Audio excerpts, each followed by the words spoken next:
Hi there, this is Marla from Teachstone, and I hear that you're going to be observed by someone using the class measure.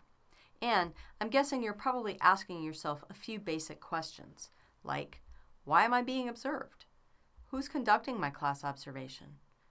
What happens during a class observation? How should I prepare? And what's going to happen after my class observation is completed? Let's take a look at these one at a time, starting with, why am I being observed? And let's start with a look at the class measure itself. You might already know that the class measure focuses on teacher-child interactions. And because you already work with children, you understand that to help kids learn, we have to connect with them. And guess what?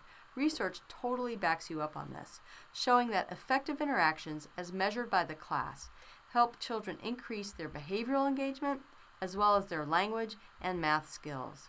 And research also shows that teachers like you are the drivers of the interactions that matter. So, why are your interactions with children being observed? Well, organizations have lots of different reasons for conducting class observations. Often, they want to see what's working well and where there are opportunities to support teachers' professional growth. You might check with your supervisor for more information about the reasons for your upcoming observation. Next, let's look at who will be conducting your class observation. Class observations are conducted by certified class observers. To get certified, observers go through a rigorous 2-day training, and they must pass a test to show that they can use the class measure fairly and accurately. Ask your class observer to show you her certification card. Next, let's look at what happens during a class observation.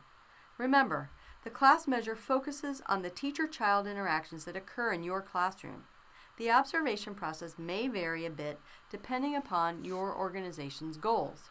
For example, if the goal is to gain a clear picture of what's happening in individual classrooms, your observer will observe and take notes for 20 minutes, assign scores for 10, and repeat this process 4 times. However, if the goal is to gain an understanding of what's happening across many classrooms in a center or program or larger region, your observer may observe in a sampling of classrooms and complete fewer than 4 observation cycles in each.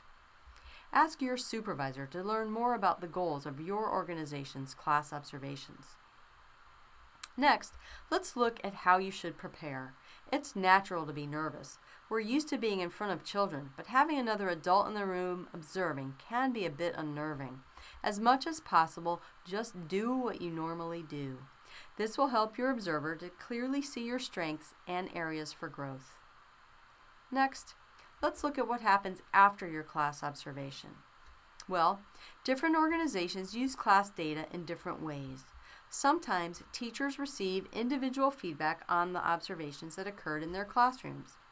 Sometimes administrators receive feedback on what's happening across their organizations. Ideally, class data will be used to guide professional development opportunities to build on what's working well and increase the effectiveness of teacher-child interactions. Keep in mind that the class measure is part of the larger class system, which helps educators learn about, measure, and improve the effectiveness of teacher-child interactions. If you find this information helpful, please share with your colleagues to help keep us all focused on the interactions that matter for children's learning and development. And keep in touch. Visit our website, our blog, our Facebook page, and our Twitter feeds for helpful tips for teachers and information about the many products and services that we offer. Thanks for your interest in effective teacher-child interactions.